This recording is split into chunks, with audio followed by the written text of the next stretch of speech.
again, and welcome to SCLC Today. I'm Maynard Eaton. Joining me, of course, is our president and CEO, Dr. Charles Steele, Jr. We're going to Memphis for our 59th convention, where Dr. King was killed, but also a symbol of what the civil rights movement being from Memphis, Tennessee. You're calling this SCLC convention, the hour is now. Why? Because the hour is now because we've gone 50 years in terms of 2018 embarking upon us, and we have gone full circle in the civil rights movement and the fight for justice and equality for poor people and people of color. We've gone the full gamut, and the hour is now. Because of strife, because we're back where we once started, because things are getting worse. The hour is now because we need to get back on foot again, huh? Well, first of all, because now, we mentioned earlier in our program, we've lost 53% of black wealth. In talking to the mayor and the officials in Marks, Mississippi, where Dr. King first cried in public, that actually focused him upon the Poor People March and campaign. I talked to the officials there just 2 weeks ago. I spoke there 2 weeks ago in Marks, Mississippi. And the people there said we are worse off today than we were 50 years ago. That's a small town, but you're saying small towns, big cities, we're still worse off today. It's no difference. You can't separate. We're inseparable when it comes to the citizenry of this country. Rural America, urban America, big cities America, small towns America. We're all in the same boat. You actually look at what took place, what motivated Dr. King to have the Poor People campaign. It wasn't New York. It was Marks, Mississippi. The impoverished people there that motivated him and emotionally got him disturbed enough where he cried in public. And he said to Reverend Ralph David Abernathy, Ralph, now's the time. We must do something. And you're saying today. Now is the time. I'm saying to Dr. Bernard Lafayette. You're also going to talk about criminal justice reform, that some suggest that's the new slavery, that many of us are enslaved behind prison gates. Well, we're 5% of the world population, 25% of incarceration of people in prison. America. So what am I saying? Am I saying it's a profit made behind that? And most of them are people of color and poor people.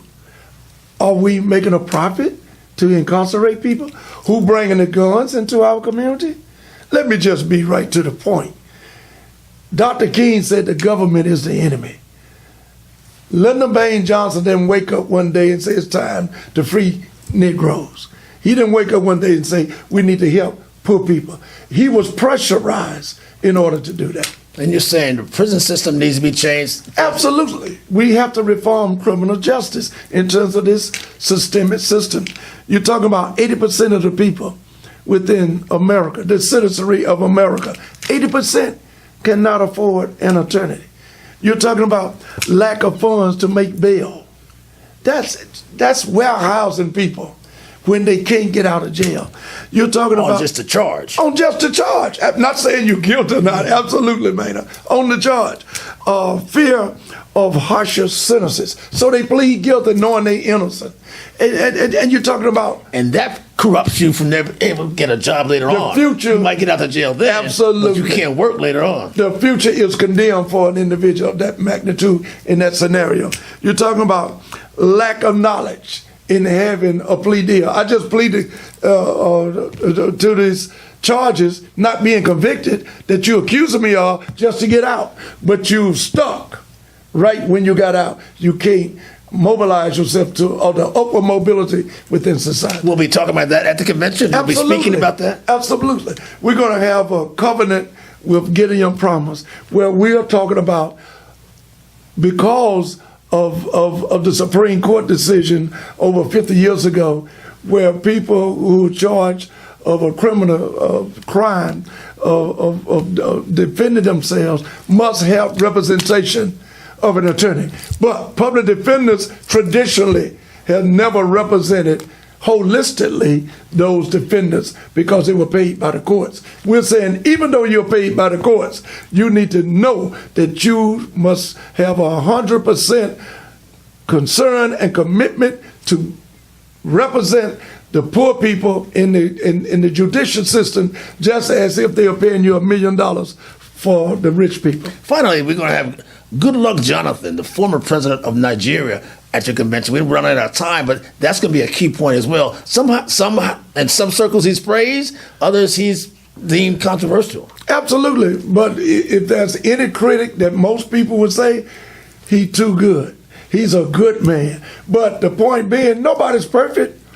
And in politics, you either over here or you over there. Nothing is in the middle. I mean, you have either one party or another party, and that's nothing to say I'm in the middle party. So President Goodluck Jonathan is there to talk about our international reach? He will, the international reach, and how we as Americans, and particularly poor people, can work on the international stage. Ladies and gentlemen, this is Dr. Charles Steele. This is SCLC Today. See you next week.